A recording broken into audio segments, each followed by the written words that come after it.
Queridos irmãos, graça e paz do Senhor. Nós vamos hoje dar continuidade aos nossos estudos sobre a doutrina da salvação. Vamos considerar hoje sobre graça comum. Vamos continuar pensando nisso. Então vamos abrir em 1 Coríntios, capítulo 10. Vamos ler o versículo 31.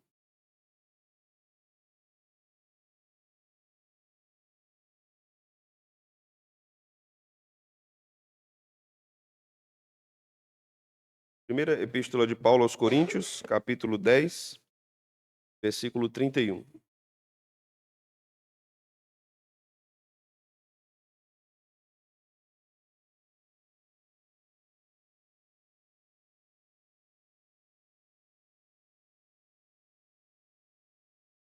Portanto, quer comais, quer bebais, ou façais outra coisa qualquer, fazei tudo para a glória de Deus.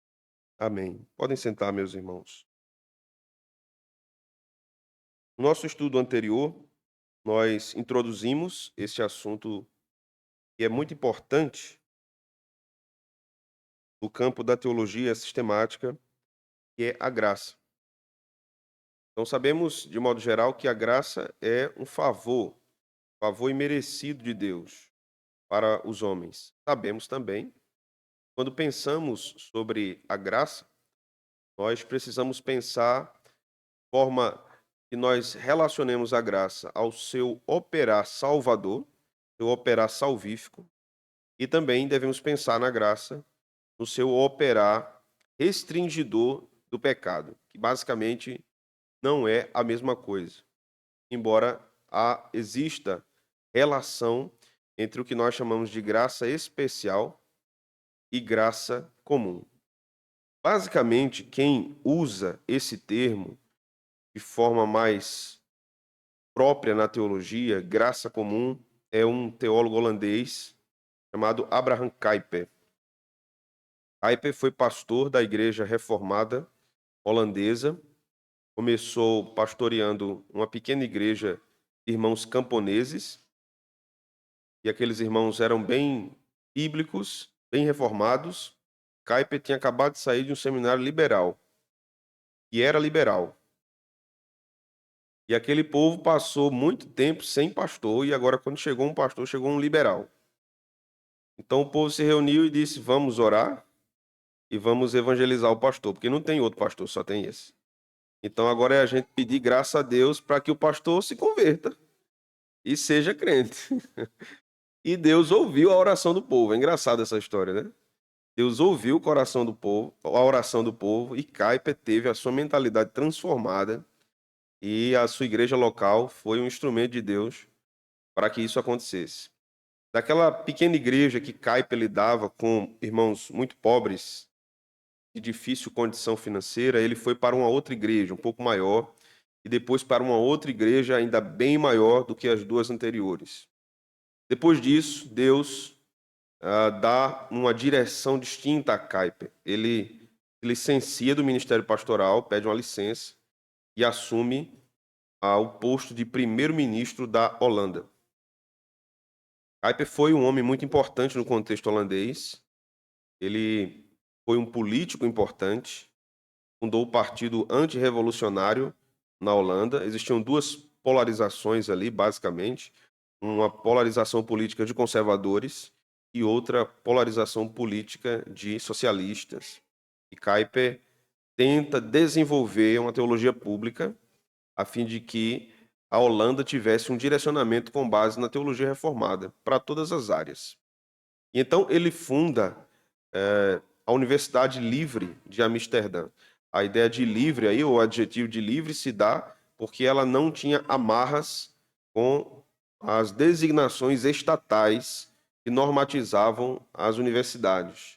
Então, o compromisso da Universidade Livre de Amsterdã era com a palavra de Deus. E ali se desenvolvem vários grandes pensadores, filósofos do direito, como Hermann Doivet, por exemplo, matemáticos, engenheiros, a medicina também, posteriormente, estava presente nas disciplinas estudadas ali, cursadas naquela universidade, e teologia. Então, grandes nomes passaram por ali, grandes teólogos, um deles, discípulo de Kuyper, chamado Herman Bavinck, foi um grande teólogo holandês e ainda hoje conhecido em todo o mundo. E Kuyper escreve vários livros sobre teologia. Ele foi professor de teologia sistemática na Universidade Livre de Amsterdã. Escreveu livros importantes na área de cosmovisão, e um deles foi que ele chamou de graça comum. E esta percepção de Kuyper significava que existe uma ação favorável de Deus no mundo para a preservação do mundo, para que o mundo não entre num estado absolutamente caótico e fique inabitável. Então, Kuyper chama isso de graça comum. Mas, quando nós pensamos na graça comum, precisamos também relacioná-la à graça especial e tentarmos entender se existe alguma relação entre as duas coisas ou não, ou se são departamentos distintos. Na semana passada, eu trouxe alguns exemplos aqui para os irmãos com base na arte. E hoje os meus exemplos estarão mais ligados à área de educação. Então é importante que nós não percamos nenhum fio da meada, nem pisque o olho, porque se você piscar, você vai perder a salvação. Eu estou brincando, irmãos. Não é não. Você piscar, ou talvez você perca o fio da meada do raciocínio, mas graças a Deus tem YouTube também depois para você dar uma pesquisada e tentar recapitular o que nós vimos. Há de fato, irmãos, uma diferença entre a graça especial e a graça comum, mas não há uma dissociação absoluta. Vimos na semana passada o texto de Jesus dizendo que a chuva cai sobre justos e sobre injustos. Isso é uma obra da providência e também está ligada à graça comum. Mas há críticos, inclusive, dentro do próprio campo da teologia reformada, a esse conceito de graça comum, porque eles dizem que isso parece ser uma espécie de universalismo, é como se os calvinistas que defendem a graça comum estivessem defendendo algum tipo de efeito da graça sobre o ímpio, e que faz com que o ímpio faça coisas boas, mesmo sem ser salvo. Então, essa é a dificuldade desses críticos. Mas há resposta para isso. E o nosso estudo de hoje é uma resposta a essa indagação, que é uma indagação importante. Quando nós pensamos na relação básica que há entre a graça comum e a graça especial, primeiro nós devemos entender que a graça comum trabalha na preservação do mundo criado e no refreamento do pecado, não no sentido redentor, mas no sentido preservador. Por exemplo, um exemplo bíblico. A Escritura vai nos dizer que da segunda vez que Abraão resolveu mentir que Sara era sua esposa, o rei tomou a sua esposa. E os irmãos se lembram que aquele rei teve um sonho e Deus disse a ele que ele não tocasse na esposa de Abraão. E ali Deus impede Abimeleque de pecar. Deus impede. Então, esse é um efeito da graça comum, porque Abimeleque não tem relato bíblico que ele foi salvo. Deus refreou o pecado daquele rei, a fim de que um dano maior não acontecesse na vida de Abraão. Mas não apenas isso. Não era apenas Deus salvando o casamento de Abraão a segunda vez. Não era apenas isso. Deus estava guiando a história da salvação. Aquelas narrativas de Abraão e Sara são muito importantes, porque Deus promete a Abraão um descendente que seria Isaac, mas o final desse desenvolvimento genealógico é o próprio Cristo. Então, Deus poupar o casamento de Abraão é porque o pai tinha em mente o filho, Cristo, o plano consumado da salvação que aconteceria. Então, aqui, nesse exemplo, temos algo muito claro da graça comum se relacionando com a graça especial. E podemos dizer que a graça comum, ela serve, em alguma medida, à graça especial. Isso não quer dizer que todos serão salvos, mas isso quer dizer que Deus está conduzindo o mundo para a consumação do seu plano salvífico. Está claro até aqui, irmãos? Nós vamos abrir em dois textos e nós vamos observar uma coisa interessante. Primeiro, Colossenses, capítulo 1, versículo 20.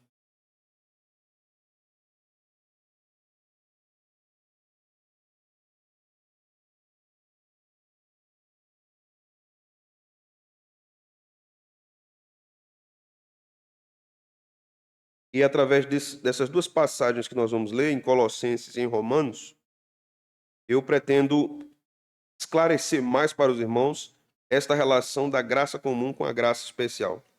Capítulo 1, verso 20 de Colossenses, o texto diz: E que, havendo feito a paz pelo sangue da sua cruz, por meio dele, reconciliar-se consigo mesmo todas as coisas, quer sobre a terra, quer nos céus. Então, esse texto está falando que a obra de Cristo, ela não limita-se apenas à remissão do pecado de pecadores eleitos.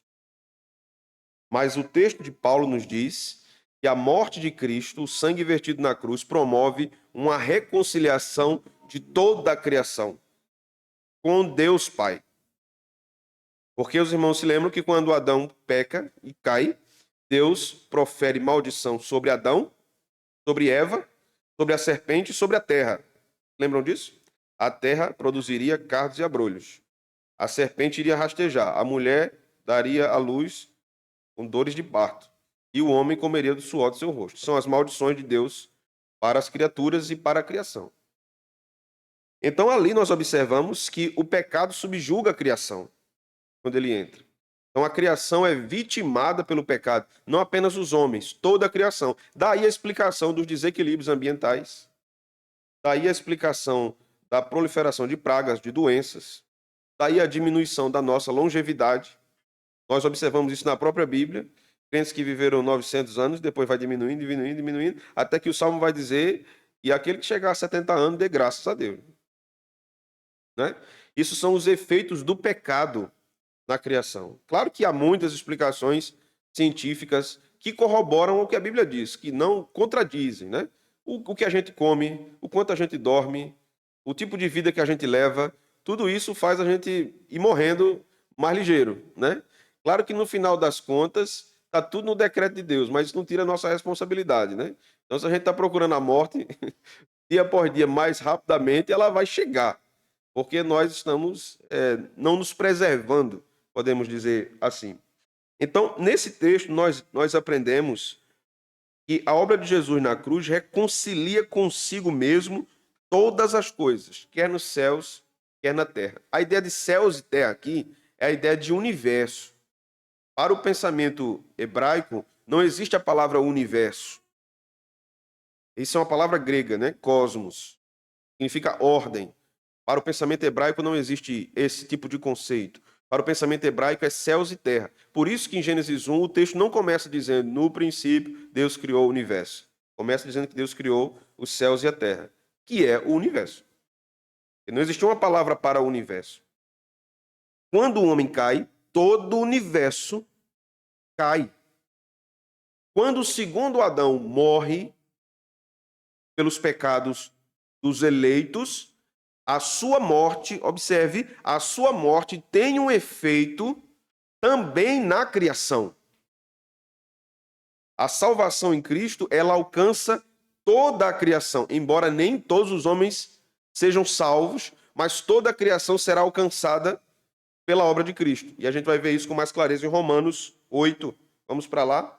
Romanos 8, 19 a 23.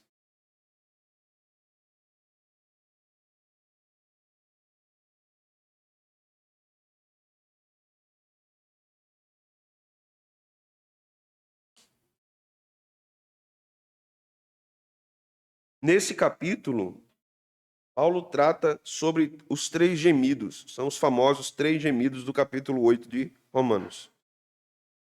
O gemido da criação, o gemido da igreja e o gemido do Espírito. Mas veja o que ele diz a partir do verso 19. Observe com atenção. A ardente expectativa da criação. O que é que diz aí, irmãos? Aguarda a revelação dos filhos de Deus. Que revelação é essa dos filhos de Deus? É o aparecimento glorificado dos filhos de Deus na segunda vinda de Cristo. Então a criação está aguardando isso. A consumação da redenção da igreja. Todo o cosmos está aguardando isso. Está na expectativa de que a igreja seja glorificada. E por quê? Paulo continua, verso 20. Pois a criação está sujeita à vaidade, não voluntariamente, mas por causa daquele que a sujeitou, na esperança de que a própria criação será redimida do cativeiro da corrupção, para a liberdade da glória dos filhos de Deus. Porque sabemos que toda a criação, a um só tempo, geme e suporta angústias até agora. E não somente ela, mas também nós, que temos as primícias do Espírito, igualmente gememos em nosso íntimo, aguardando a adoção de filhos, a redenção do nosso corpo. Então perceba que há uma ligação da consumação da obra de Deus em nós, na glorificação dos nossos corpos, com a glorificação da terra, da criação. Pedro vai dizer que os céus se enrolarão como um pergaminho e Deus purificará a terra com fogo. Mas não há relatos nas Escrituras que a terra será destruída. Ela será restaurada. Ela receberá também glorificação. Por isso que ela geme, aguardando a glorificação dos filhos de Deus. Né? Aí alguém pode perguntar, pastor, isso não é testemunho de Jeová, não? Eu vi uma revistinha que mostrava isso aí. Não, não é. Para os testemunhos de Jeová, uma parte viverá no céu, outra parte viverá na terra. Não é isso que nós cremos. A Bíblia diz que a Nova Jerusalém descerá ataviada, pronta. E que na terra, Jesus governará eternamente o seu povo. É assim que a Escritura nos ensina. Quando nós chegarmos em escatologia, nós vamos aprofundar mais isso. Mas aqui, então, de fato, podemos afirmar que a graça comum, nesse tempo, e ela é desse tempo, temporal, ela preserva o mundo para que ele não seja absolutamente consumido pelo pecado, porque os homens têm alta capacidade de destruição e de autodestruição. Mas a graça comum vai refreando isso. Mas, quando ela faz isso, ela também está servindo a graça especial. E é aqui o ponto. Porque quando Deus, através da graça comum, vai preservando os homens, Deus também usa isso para que o seu evangelho vá chegando entre as nações. Porque ele está preservando as nações, preservando as cidades, preservando famílias, preservando tribos, localidades diversas, para que o evangelho chegue naquele lugar. Para que o evangelho encontre aquelas pessoas. Então a graça comum, em alguma medida, vai servindo à graça especial. Então aqui nós precisamos pensar em alguns termos aplicativos. Nós vamos passar uma imagem aí, Tiago vai colocar. Dá para colocar, Tiago, a imagem aí? Pronto. Essa imagem, deixa eu abrir aqui a minha também. Essa imagem vai nos ilustrar algumas questões importantes e eu vou fazer aqui algumas aplicações no campo educacional. Qualquer pessoa, não precisa ser crente, pode aprender matemática.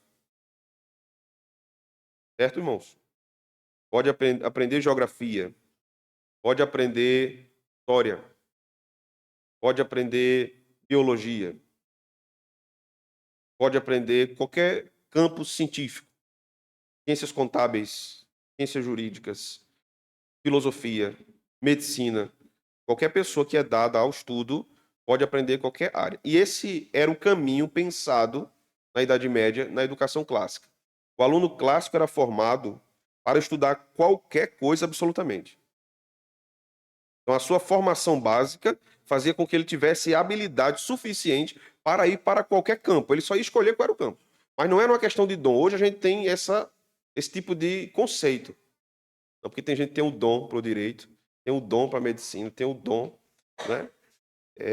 porque odeia matemática, porque odeia exatas, porque gosta mais de humanas, então vai. Então, se acredita que a pessoa nasceu biologicamente programada, por exemplo, para ir para o campo das ciências exatas. Não é assim. O aluno clássico ele era preparado para qualquer área. Por isso que você vai observar, por exemplo, um Leonardo da Vinci, que era um pintor e que tinha um extenso e profundo estudo de anatomia humana. Então, qual é a conexão que tem de artes, como pintura, com anatomia humana? Quem é que estuda anatomia? É um médico. Mas para o artista isso era necessário. Você vai ver também em Michelangelo e Rafael a compreensão da estrutura óssea, muscular, de um ser humano era retratado nas obras de arte, porque eles possuíam esse tipo de educação. Então, basicamente, isso não há necessidade para ser competente nessa área de conhecer o Evangelho da Graça, em termos básicos. Não há essa necessidade. E essas pessoas que recebem isso da graça comum, esse conhecimento em várias áreas, ajudam também ao mundo ser preservado. Porque imagine se nós vivêssemos num mar de ignorância. Alguém um dia descobriu que o ovo da galinha podia ser frito e comido. Alguém descobriu que a laranja tinha suco. E aquilo podia ser tomado sem morrer. Então, a humanidade vai desenvolvendo o seu conhecimento. Daniel fala isso, que a ciência se multiplicaria. E isso é uma obra da graça comum. Amém. Então, basicamente, quando nós pensamos em termos educacionais, no nosso tempo, em termos gerais, as escolas são uma bênção. O conhecimento é uma bênção. Mas nunca, absolutamente. Porque a graça comum não é a graça especial.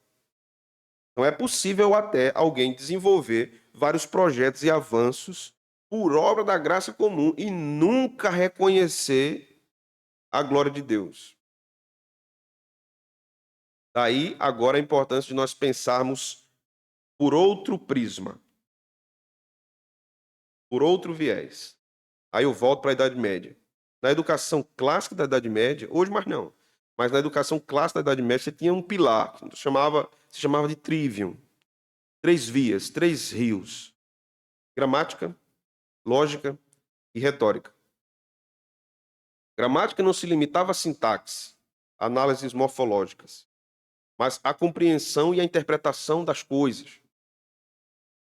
Então não se limitava apenas eu identificar os códigos de um alfabeto formando frases e não perceber o que essas frases em conjunto num texto quer dizer. Então a gramática ali tinha um sentido, naquele contexto, um sentido também transcendente. Isso quer dizer o quê? Quer dizer que a gramática procurava retratar coisas também não materiais, mas de alguma forma espirituais. Por exemplo, quando na Idade Média alguém lia a palavra menino, isso tinha uma conotação biológica e tinha também uma conotação espiritual, de alma, de uma alma masculina e de um corpo masculino. Mas hoje, na alteração da nossa língua, a gente vai ler menine. Porque a criatura deixou de ser qualquer coisa. Agora, ela é o quê? O que ela quiser. O que ela quiser ser. Então, qual é a ideia? É você tirar da gramática o sentido transcendente das palavras. Vamos lá, outro exemplo. Quando nós lemos a palavra amor. O amor é material? Consegue pegar o amor? Peguei o amor. Você não pega o amor. O amor é transcendente. Então, a palavra, a gramática, retrata algo que não é palpável, mas é real. Existe. Então, esse era o sentido do estudo da gramática na Idade Média, que é absolutamente rejeitado no nosso tempo. Se nós pegarmos aqui, não precisa ir muito longe, aqui mesmo na nossa igreja, nós perguntarmos a todos os irmãos que fizeram curso na área de educação, quem estudou educação clássica, a maioria vai dizer que não viu nada na faculdade sobre isso. Porque não é interessante. O segundo ponto da educação clássica era a lógica. Então, para que eu interpretasse bem um texto, eu precisava pensar corretamente a respeito de algo. Se eu pensar errado a respeito de algo, a minha compreensão do mundo, da realidade, vai ser distorcida, vai ser errada também. E o último estágio é a retórica. Eu aprendo a ler, a interpretar, eu aprendo a pensar direito, eu aprendo a comunicar. Então, o aluno clássico saía pronto, né? Ele aprendia a ler, aprendia a pensar, formular os pensamentos mais complexos possíveis em todas as áreas do conhecimento e aprendia a transmitir isso. Quando nós observamos tudo isso sem Deus, não podemos negar que haja conhecimento. Há conhecimento. Mas há prejuízos nesse conhecimento se ele não entroniza Deus. Apesar de o próprio Deus ter dado. Apesar de o próprio Deus ter dado. Então, daí a importância de nós voltarmos a pensar, meus irmãos, e orarmos pelo surgimento e a manutenção de escolas cristãs. Os protestantes foram, os cristãos, né? Foram pioneiros na educação. Sempre, em todo momento. Em algum momento da história, nós entramos num tipo de tradição evangélica que se fechou para dentro da igreja e que a vida do povo era apenas a vida interior e não exterior. Então, isso não era mais interessante. Mas em toda a história do cristianismo, do protestantismo, a igreja esteve envolvida com a educação. Em toda a história. Na fundação de universidades, na fundação de escolas, preparando pessoas intelectualmente para uma vida espiritual também. Então, a igreja, na sua história, nunca dissociou a espiritualidade profunda com a possibilidade também de conhecimentos profundos e científicos em várias áreas. Isso foi uma falácia plantada. Se você estudar muito, você fica doido, você fica ateu, você vai esquecer Jesus e você não vai querer mais nada com a fé. Se aconteceu isso, é porque estudou errado. Se a causa foi o estudo, é porque eu estudou errado. Porque todo estudo deve voltar para Deus. Ele sai de Deus e ele volta para Deus. Ele faz um círculo. Então, nessa imagem aí, que vocês estão vendo, não sei se dá para ver bem, mas nós temos aí, lá em cima, a doxologia, lá no topo do círculo. Então, o objetivo e o propósito de todo conhecimento humano é a glória de Deus. Doxologia é uma palavra que remete à glorificação ou louvor ao nome de Deus. Então, a seta vai descendo, você tem gramática, lá embaixo você tem dialética, que é a lógica, e depois você tem a retórica. E tudo isso está aqui no meio, né? A música, a leitura, o estudo, o telescópio aqui como... Telescópio não, microscópio aqui como um símbolo da ciência, a linguagem, o tempo, tudo isso gira em torno do conhecimento que Deus dá. Mas é necessário que algo esteja no centro de tudo isso. E o que é que está no centro? Cristo, a cruz. E tudo isso vai ter um novo significado quando nós entendemos que Cristo é o centro de todas as coisas. E quando nossas crianças estão estudando matemática, Cristo deve ocupar o centro disso. Quando estão estudando português, deve ocupar o centro disso. Quando estão estudando qualquer outra área de conhecimento, Cristo deve ocupar o centro disso. E não é apenas orar. Não, antes de estudar você ora. É também isso. Mas é enxergar que todos os conhecimentos eles são frutos de uma fonte primeira chamada Cristo. Paulo vai dizer que nele se concentra todos os tesouros da sabedoria e da ciência. Isso está em Colossenses. Cristo é a fonte de toda a ciência.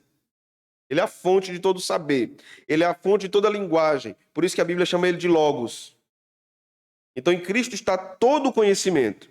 Então, podemos ter, sim, e temos professores não crentes que são muito competentes, mas a sua visão de mundo não será completa e correta se eles descartam a cruz. Eles descartam o evangelho. Embora a graça comum possa usá-los para o avanço do pensamento humano. Dito isso, então, a gente vai avançar ainda um pouco mais. Vamos voltar para 1 Coríntios 10, 31, que foi o texto que a gente começou lendo. Paulo aqui nos dá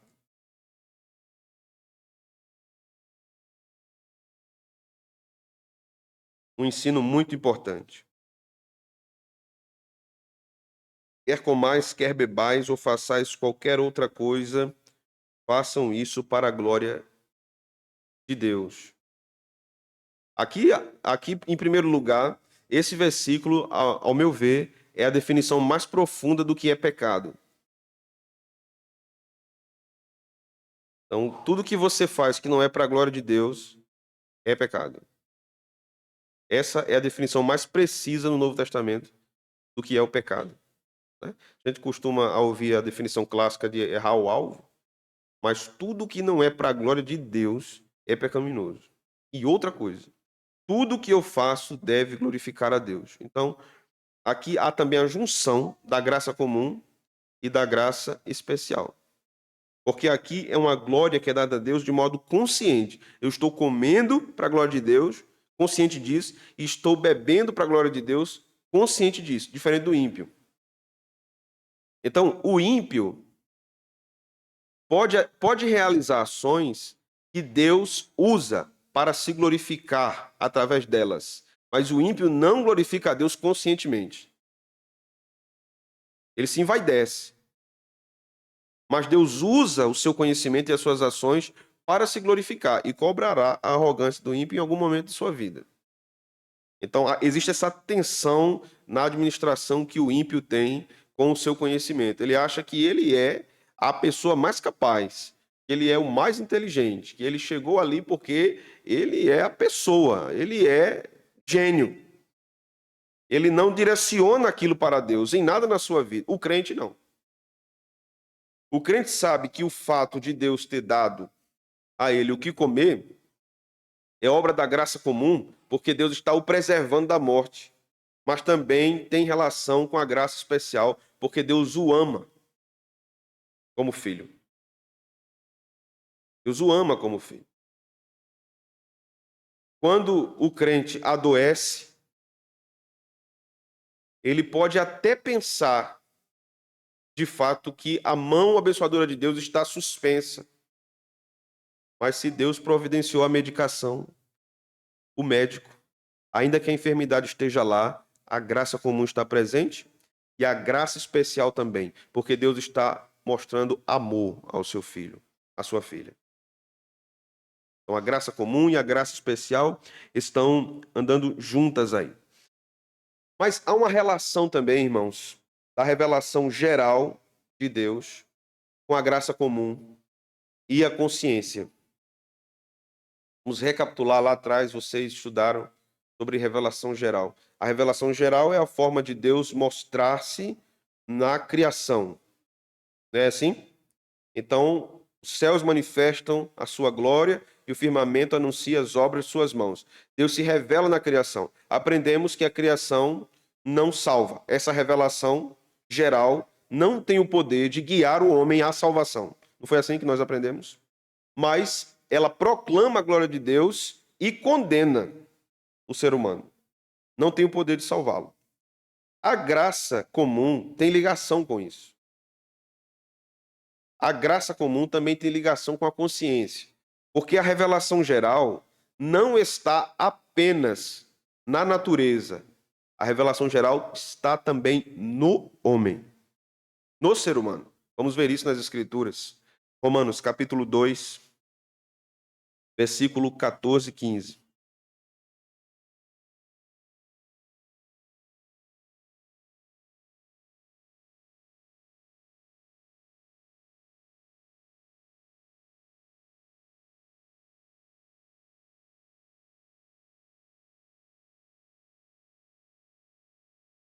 Eu tenho fé que um dia eu derrubo esse copo.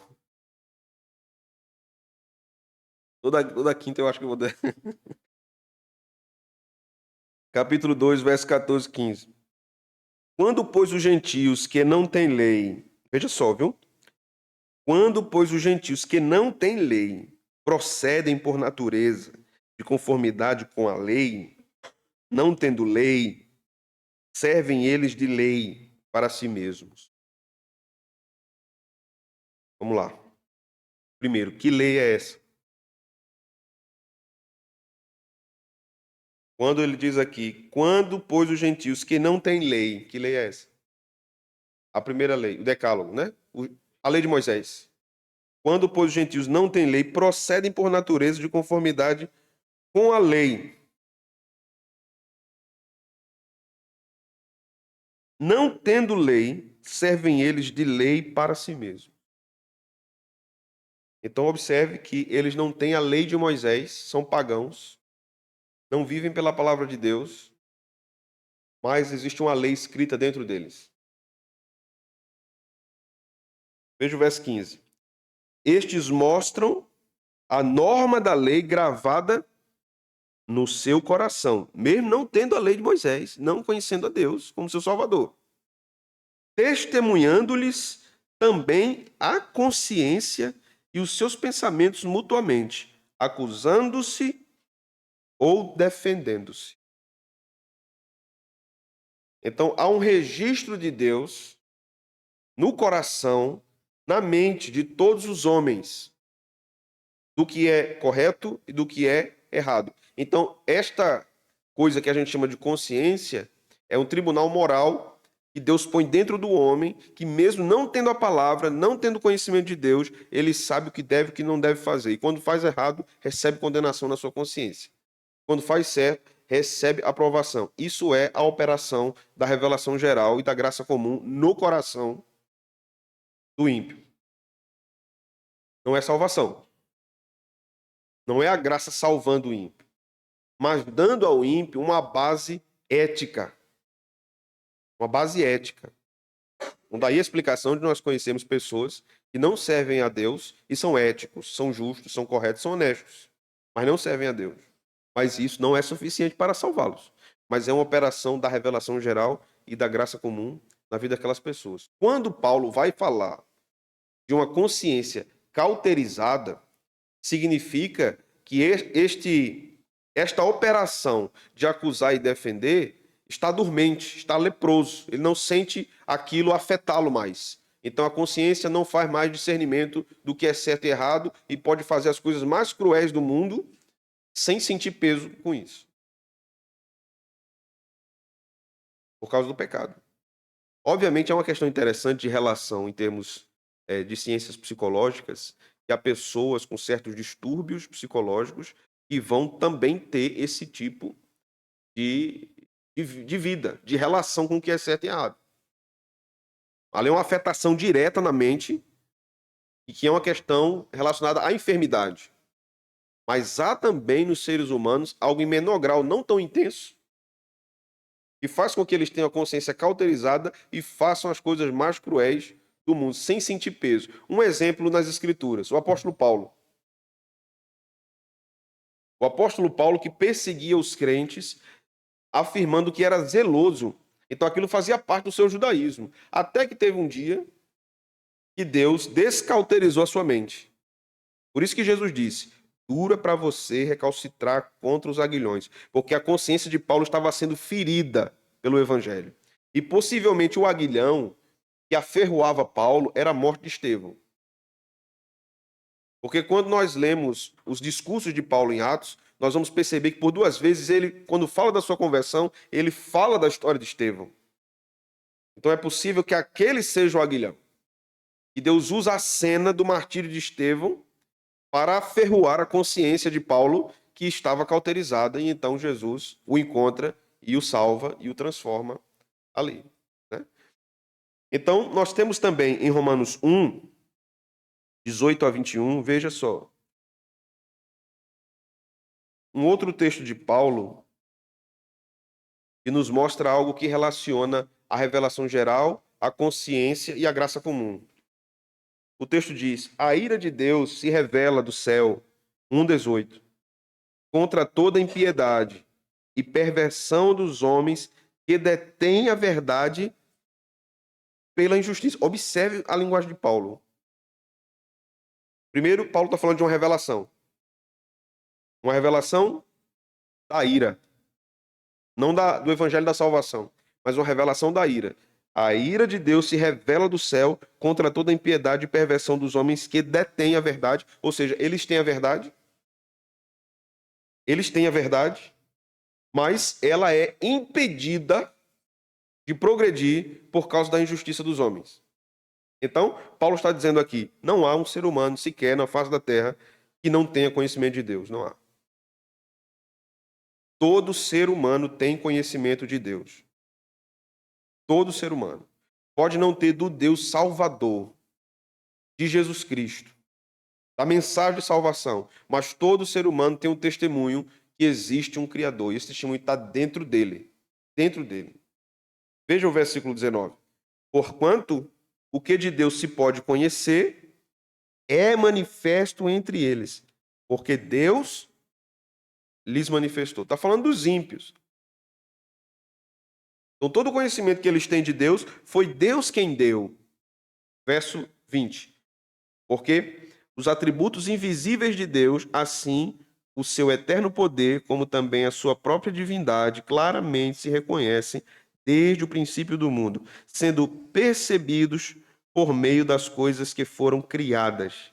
Tais homens são, por isso, indesculpáveis. Então sabemos que quando alguém nos faz aquela pergunta, se alguém tiver numa tribo longínqua lá, não sei aonde, no meio do mato, não chegou ninguém, o evangelho não chegou, e se ele morrer, ele vai para o inferno? Vai. Vai. E aqui nós temos que detectar alguns erros nesse tipo de pensamento. Primeiro, o primeiro erro que aponta, esse pensamento aponta para uma fraqueza em Deus. É o primeiro erro. Se Deus quer salvar uma pessoa e o evangelho não chega lá, Deus não conseguiu aplicar o seu poder para fazer chegar o evangelho lá naquele lugar. Então ele vai precisar usar um meio não ordinário para salvar alguém. É o primeiro erro. Se Deus quer que uma pessoa seja salva, o evangelho vai chegar lá. Vai chegar lá. Um missionário chamado Adoniran Judson, que foi para a Birmânia, pregou durante muitos anos naquele país sem nenhuma conversão. Muitos anos. A sua missão mandou uma carta para ele depois de receber um relatório e já haviam mais ou menos 4 pessoas ouvindo. Não eram pessoas que eram membros da igreja. 4 ou 5 que estavam ouvindo. Disseram, pastor, volte. Deus não quer salvar a Birmânia. Volte. Se eu não tenho direção do Senhor para voltar, se você não voltar, os recursos vão ser cortados. Não tenho direção do Senhor para voltar. Já faziam 12 anos que ele estava na Birmânia. Sem conversões claras, sem uma igreja grande, sem um templo. Povo ímpio. Mas há 12 anos atrás, quando ele chega ali, ele escreve vários panfletos depois de ter aprendido a língua, com vários versículos, falando sobre o evangelho. E aquilo foi jogado ao mar. Depois de receber, então, lá na frente, depois de 12 anos, essa carta da missão, dizendo que ele devia encerrar o seu trabalho ali. Alguns dias depois, ele recebe um relato de um membro da equipe, dizendo, pastor, nós precisamos visitar algumas aldeias. Parece que há presença de culto lá. E ele foi na primeira. E quando eles vão chegando na aldeia, o povo estava arrumando o centro da aldeia para um momento de adoração. Então eles perguntam, vocês vão fazer o quê? Nós vamos cultuar. Vão cultuar quem? A Deus. E Deus? Deus revelado na Bíblia. Vocês adoram quem? Nós adoramos Jesus. Adoramos o Pai, o Filho e o Espírito Santo. Mas a gente vai querer ver o culto. Aí eles fizeram o culto e eles ficaram olhando abismados com aquilo. Ao final do culto, então, a dona Judson pergunta: como é que vocês tiveram acesso ao Evangelho? Eu estou aqui esse tempo todo, não tem um missionário que vem aqui nesse lugar. Ah, nós vamos lhe mostrar. Mostraram um panfleto. Nós achamos essa mensagem. E todas as semanas nós relemos esses versículos aqui. Estão aqui. E existem mais outras aldeias que receberam também essa mensagem e também adoram o Deus da Bíblia. Mais ou menos quantas aldeias? Mais umas 14.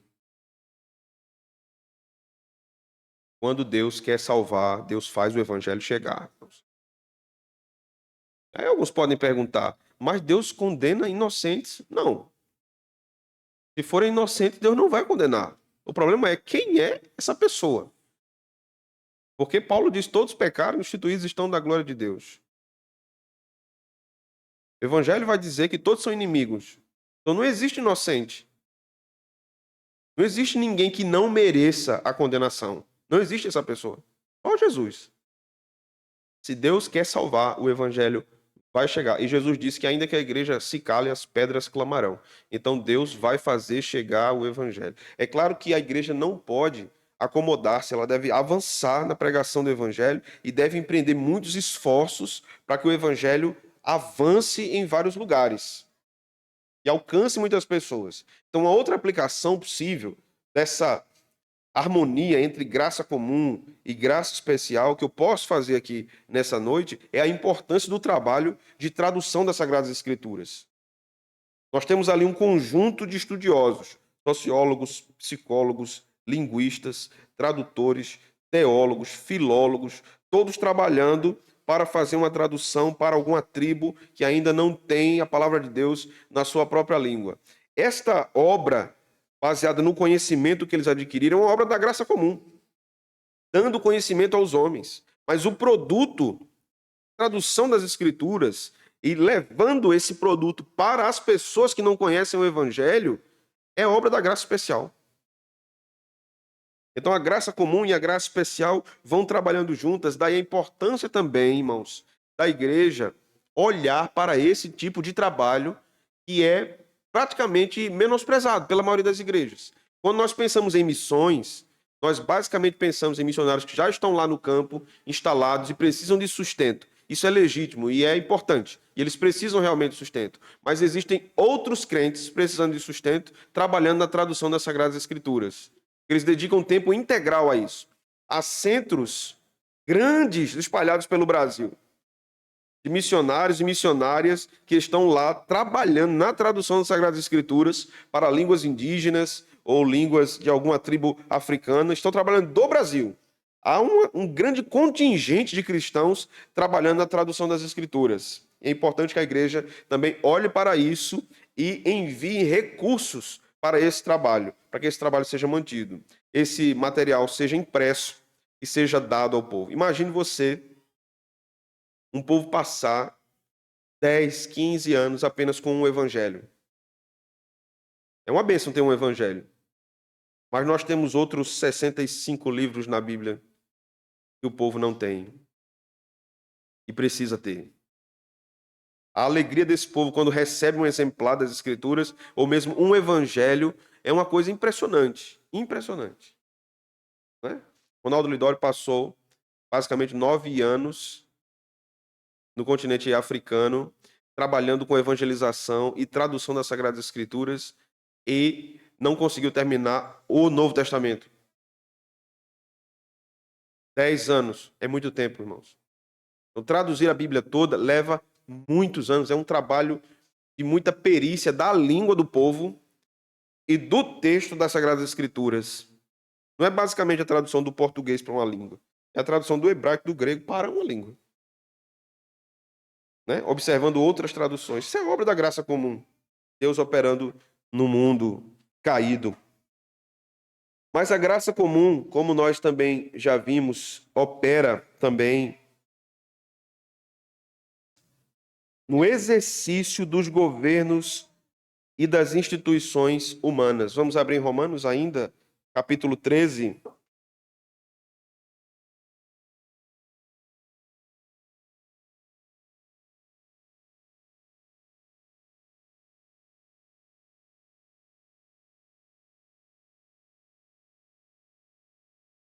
Este ponto é importante, meus irmãos, porque uma vez que o pecado entra no mundo, a desordem está instalada.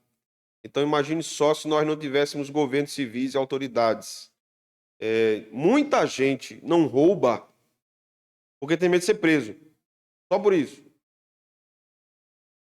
Porque se não fosse isso, não pode, o povo já faz o que faz, né? Sabendo que pode ser preso. Se não tivesse essa instituição humana, mesmo falha, que nós sabemos que é, mas seria muito pior. Então, a instituição de governos para a segurança pública é um efeito da obra da graça comum no mundo. Paulo fala isso no verso 4. Veja, verso 3 até o 5. Vamos ler aqui. Romanos 13. Porque os magistrados não são para temor quando se faz o bem, e sim quando se faz o mal. Queres tu não temer a autoridade? Faz o bem, terás o louvor dela. Visto que a autoridade é ministro, é um diácono de Deus para o teu bem. Entretanto, se fizeres o mal, teme, porque não é sem motivo que ela traz a espada, pois é ministro de Deus, vingador, para castigar o que pratica o mal. É necessário que ele estejais sujeitos, não somente por causa do temor da punição, mas também por dever de consciência. Mais uma vez, a consciência entra aqui. Essa não é uma obra da graça especial, não tem a ver com salvação aqui, mas tem a ver com Deus refreando o pecado. Não apenas dentro da consciência, porque a consciência pode estar cauterizada e a pessoa não ter mais condição de julgar o certo e errado. Mas agora Deus refreando por meio de autoridades. Se você fizer o mal, você vai ser punido. Refrear o mal.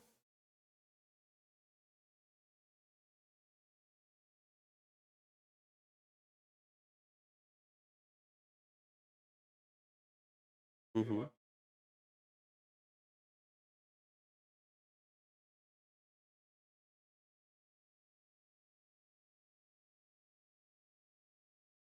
Graças a Deus. Claro.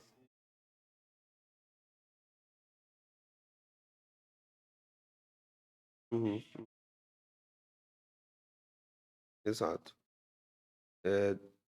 Se não fosse assim, meu Deus não estaria estabelecendo sua sabedoria no mundo caído, né? Então, o papel da polícia é impedir o mal se proliferar. O papel da polícia não é reeducar moralmente um bandido. Esse não é o papel da polícia. É. E nesse exercício de autoridade, você vai ter os vários desvios da injustiça por parte dos que eram para exercer a justiça, né? A soltura de Barrabás e a morte de Jesus é um exemplo disso, né? Embora sabemos que tudo ali estava do plano da providência, mas em termos de justiça, o povo escolher um bandido comprovadamente culpado para ser solto e condenar um inocente mostra o desvio da percepção dos homens, né? Em termos de justiça. Mas o dever daqueles que são chamados para isso é continuar lutando contra o mal, refreando o mal. É triste quando nós vemos é, pessoas colocadas por Deus nesses campos desistindo e até se corrompendo, né? Isso vai acontecendo em vários lugares, não só dentro da polícia, mas às vezes, muitas vezes o ministério pastoral. Imagina se um pastor disser assim: o que é que eu estou fazendo? Eu estou pregando todo domingo aqui, o povo parece que não está entendendo nada do que eu estou dizendo, só vive pecando. Vou desistir. Vou desistir, né? Teve uma palestra que eu assisti de um pastor há alguns anos, um pastor muito famoso, Paul Tripp. Ele é um treinador de pastores. É uma bênção. Ele era jovem e tinha acabado de assumir uma igreja, fazia pouco tempo que tinha assumido uma igreja e tinha aberto uma escola. Ele tem uma veia muito grande na área da educação. E a escola estava indo muito bem. Na igreja ele estava tendo muitos problemas, muitos estresses. E aí ele chegou à sábia decisão de sair da igreja e ficar na escola. Tá dando tudo certo lá, tá dando tudo errado aqui. Então, tá claro, a vontade de Deus é que eu fique lá. Fez o sermão, como todo final de semana, depois preparou a carta de demissão. Não tinha conversado nada com o conselho, pregou o seu sermão, a igreja ouviu, e no final ele disse: agora eu preciso dar um aviso para os irmãos. Aí leu a carta de demissão. O povo ficou chocado, né? Fazia poucos anos que ele estava na igreja. Ele era jovem. E aí todo mundo acabou o culto, todo mundo ficou parado, ninguém não saía nem do canto, porque ninguém estava nem entendendo aquilo ali. Isso é mentira, né? E quando ele desce, um presbítero ancião se levantou e foi na direção dele. Apertou a mão dele e disse: muito bem, reverendo, estou surpreso. Ele disse: eu imagino, meu irmão, ninguém esperava, né? Eu ia ler essa carta. Ele disse: não, eu não estou surpreso com a carta. Eu estou surpreso com o seu orgulho e a sua arrogância. E aí, aí ele pensa, mas é danado, né? Eu vou aqui com toda a sinceridade do mundo, abro meu coração para a igreja, o presbítero vem dizer a mim que eu sou arrogante. Ele só acha que eu fui arrogante, ele se acha demais. Você foi. Você pode me explicar por quê? Ele disse: posso. Você tem quantos anos? 30 e poucos anos. Se todos pensarem como você, porque a igreja tem problemas, então tem que abandoná-la, nós nunca teremos pastores experientes, experimentados no ministério. Estou surpreso com a sua arrogância e sua covardia. Não podia dizer nada, né? O presbítero era idoso. Eu tenho que respeitar, né? Foi para casa, perturbado no carro, contou à esposa. A esposa disse: ele está certo. O presbítero está certo. Agora ele era carne de pescoço, esse pastor. Ele conta, ele conta que um dia discutindo com a esposa, disse a ela: você não sabe que 95% das mulheres da igreja queriam ser casada comigo? Ela disse: ah, pois eu sou a das 5% que não queria. Acaba era ruim. Mas a mulher dele não ficava para trás. Ela dava a resposta merecida, né? É. Então ele repensou. Na semana seguinte ele volta e diz: irmãos, eu continuo na igreja. Claro que dificuldades em nome do bem sempre vão existir. Dificuldades em nome de Deus, principalmente, sempre vão existir, né? Mas Deus vai comissionando. Imagine se médicos pensam assim também. Essa pandemia, a quantidade de médicos que sofreu surtos de ansiedade de ver tanta desgraça acontecendo. Não sabe uma coisa, eu não quero lidar com esse negócio mais não. Não dá para mim. Acabou. Estou atendo online agora. Não quero mais saber de urgência, não quero mais saber de nada. Ninguém me chama para fazer um parto de madrugada, né? Não quero saber mais de nada, quero descansar. Fazer diferença. Não. São lugares importantes para a ordem social, né? E o pecado também vai corrompendo esses lugares vão deixando de fazer o que devia fazer. E é importante daí os cristãos pensarem corretamente sobre o caso. Porque quando eles entram nesses lugares, eles devem fazer a vontade de Deus nesses lugares. E fazer o que é para fazer nesses lugares. Mas existe um outro ponto, e esse é o meu último, irmãos, que Deus também manifesta sua graça comum. A opinião pública. Também é outro ponto tenso. Mas se nós fizermos uma pesquisa honesta em termos de sociedade e perguntarmos aos homens, toda a humanidade ao nosso redor, o que eles pensam a respeito de casamento, família, aborto, nós vamos nos surpreender com a sociedade conservadora. Qual é o problema? Qual é o enlace aí? Qual é o laço do diabo nessa história? Infelizmente, é a mídia. Infelizmente, é a mídia. Na década de 70, foi criado o que os comunicadores, os comunicólogos, né, teóricos da comunicação, chamaram de agendamento. Agendamento. Então, você agenda uma reação do público. Então, o público será levado majoritariamente por notícias repetidas e consideradas importantes pelos veículos de comunicação. Então, isso vai moldar a opinião das pessoas, vai moldar a opinião pública. Exemplos muito próximos e muito claros. A mídia quer que determinado candidato ganhe as eleições. Então, ela contrata determinado órgão de pesquisa favorável a esse candidato e coloca os números dele lá em cima. Então, a população olha, se fulano já está ganhando, não tem para onde, né? Então, vou votar nele mesmo. E cede e vota. Isso é um fato. Um outro problema que existe no meio das comunicações sociais, da comunicação social, é o que chamamos de espiral do silêncio. Então, se existe algo importante, mas que afronta o posicionamento de empresas com interesses diversos, econômicos, políticos, diversos, aquele fato é omitido. Omitido. Eu vou relatar para vocês um fato, não vou dizer o nome, não vou dar o nome aos bois, mas eu vou falar o fato. Estava sendo construído um grande shopping no Nordeste. Um grande shopping. E alguns acidentes trabalhistas aconteceram naquele shopping. Operários. O dono, o grupo dono do shopping eram os donos de um grande grupo de comunicação. O seu grupo de comunicação não relatou nenhum desses acidentes. Isso é o que nós chamamos de espiral do silêncio. Você ignora algo importante como se ele não existisse, então ele não vai existir, porque as pessoas não vão ter acesso à informação. Então a opinião pública vai sendo manipulada. Mas ainda resta uma fresta de luz aí, operada pela graça comum, e nós vamos perceber, de fato, que as pessoas, na sua lucidez, são conservadoras com respeito ao que a Escritura diz sobre a sociedade, sobre a vida, sobre a família, sobre a condução de uma vida social. As pessoas não se abrem para isso, embora na prática, muitas vezes, elas sejam corruptas. Mas elas vão defendendo isso, porque essa é a formação do Ocidente, com base nas Sagradas Escrituras.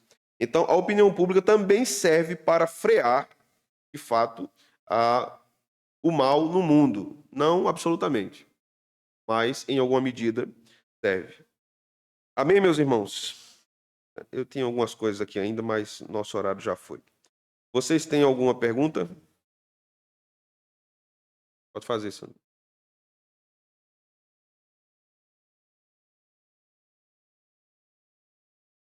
Eu concordo também. O meu problema só é na apreensão errada do que Kuyper falava, principalmente na aplicação do que sabemos que é graça comum. Então, por exemplo, alguns podem usar impropriamente o conceito de graça comum para defender que está tranquilo se um crente for brincar o carnaval, que é cultura. São João é cultura. Então é graça comum. Então, essa é um tipo de apropriação não adequada ao verdadeiro conceito de graça comum. Não, porque a gente tem que redimir isso. Aí vamos lá, aí os crentes fazem uma palhoça e vai dançar quadrilha com música do Logos. Aí não tem condição de fazer um negócio desse. É.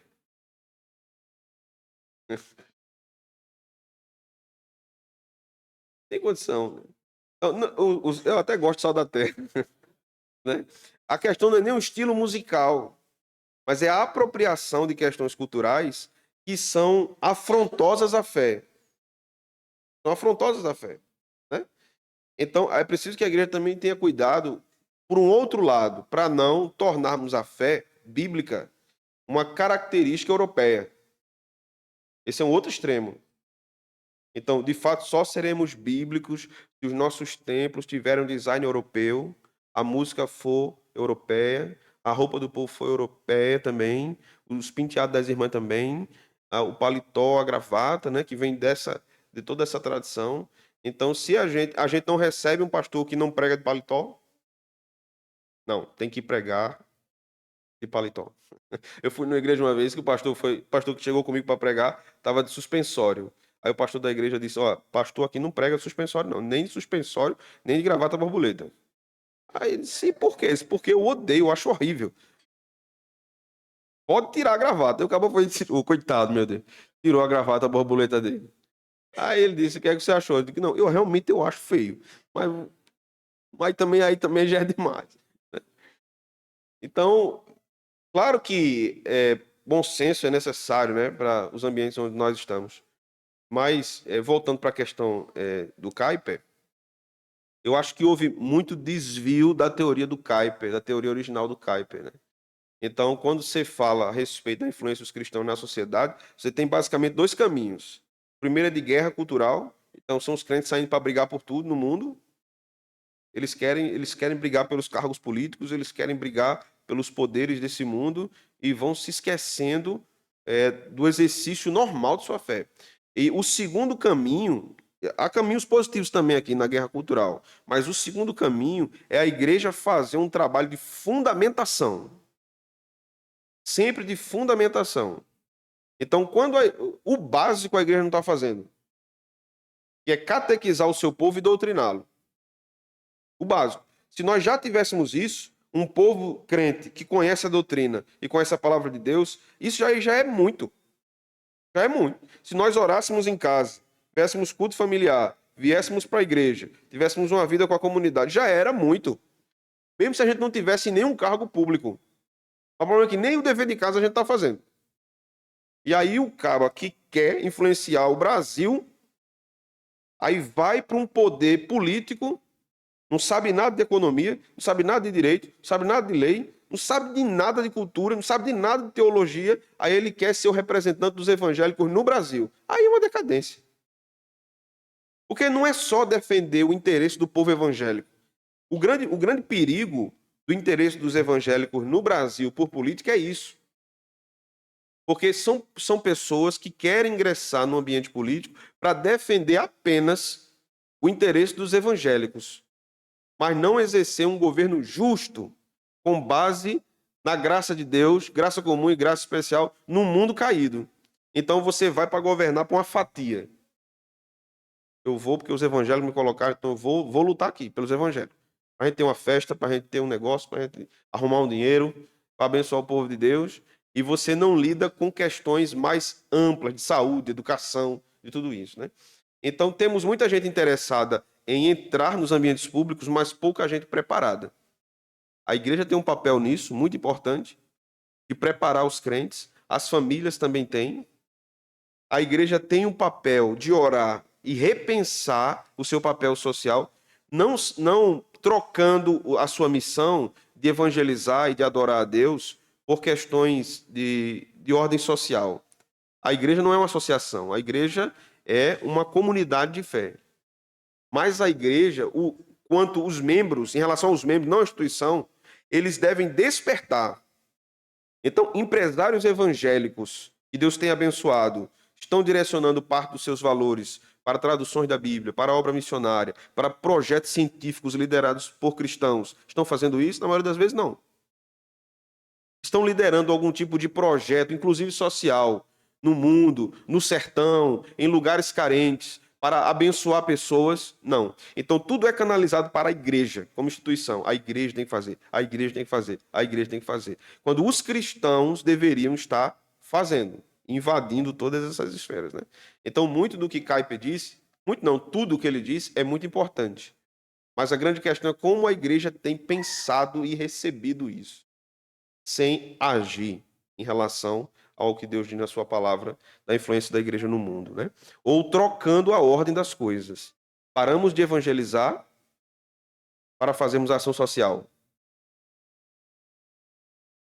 Porque o que é que se pensa? O que é que as igrejas pensam? Como é que a gente vai falar de Jesus sem alimentar o povo? Então vamos alimentar e depois a gente prega. Quem é que não vai ouvir? Se a gente disser assim, ó, a gente vai trazer um prato de cuscuz com charque para vocês e depois a gente vai pregar. Tudo bem, irmão. Pode pregar aí 2 horas. Cadê o cuscuz? Não é que a igreja não deva fazer o trabalho social, a igreja deve. Mas é o seguinte: trabalho social é trabalho social. A igreja faz trabalho social. O trabalho de evangelização é o trabalho de evangelização. A igreja faz o trabalho de evangelização. A igreja não usa o trabalho social para pescar o povo. Eu vou te dar uma roupa, agora tu escuta eu pregar? Escuta, né? Pode falar, me dê a roupa. Faça o pix. A grande questão é a gente colocar as coisas na ordem correta, né? E Deus vai ser glorificado da forma correta também por nós. Vamos orar? Senhor, te agradecemos por essa noite, louvamos por esse tempo tão precioso de reflexão, de estudo da tua palavra, e que o Senhor nos aprofunde nessas questões e que o Senhor nos ajude, que o Senhor nos faça crescer. Leva o teu povo em paz, Senhor, segurança para os seus lares, uma noite de repouso reparador para todos nós.